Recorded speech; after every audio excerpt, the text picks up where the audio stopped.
Pour faire une photo, il faut un photographe, ou une photographe, ou les deux, un appareil photo, un sujet et de la lumière. Pas assez de lumière, l'image est sombre, sous-exposée. Trop de lumière, elle est trop claire, surexposée.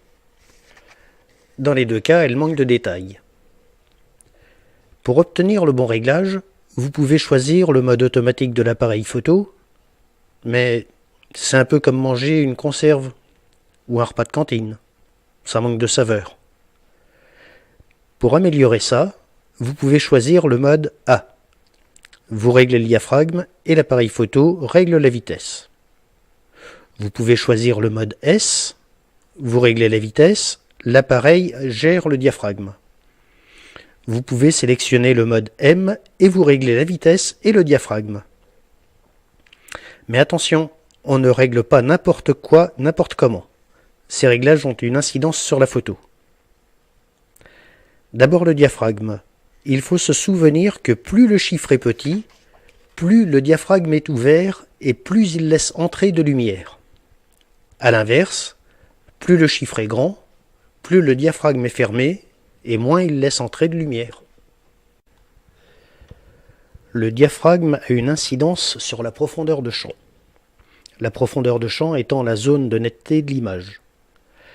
Elle peut varier de quelques centimètres à plusieurs centaines de mètres. Plus le diaphragme est ouvert, plus la profondeur de champ est réduite. A l'inverse, plus le diaphragme est fermé, plus la profondeur de champ est grande. L'objectif utilisé influe lui aussi sur cette profondeur de champ. Mais ça, c'est une autre histoire. Pour réaliser les photos suivantes, j'ai utilisé un objectif 90 mm couplé à une bague macro de 20 mm. La mise au point a été faite sur le sujet situé au deuxième plan.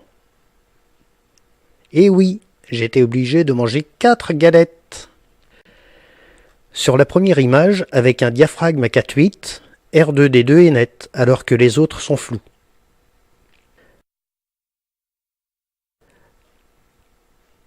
À 7,1, le personnage au troisième plan commence à gagner en netteté.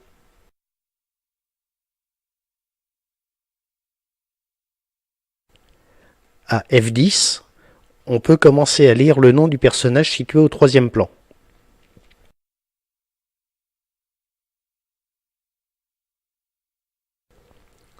À F16, les second et troisième plans sont nets et C3PO au premier plan est identifiable.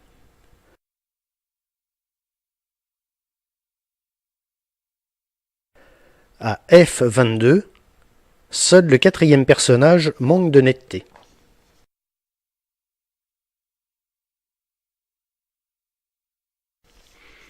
Enfin, à F32, les 4 sont nets.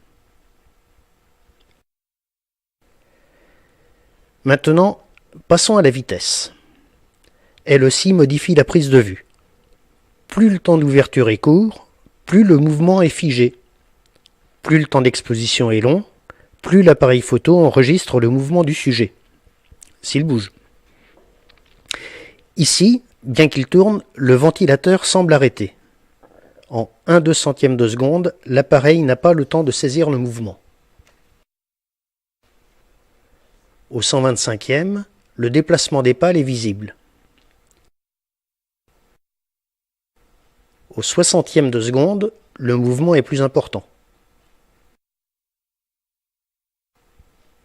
Au 40e, au 1/20e de seconde, 10 fois moins vite que la première image, au 1/10e, les pales ont disparu.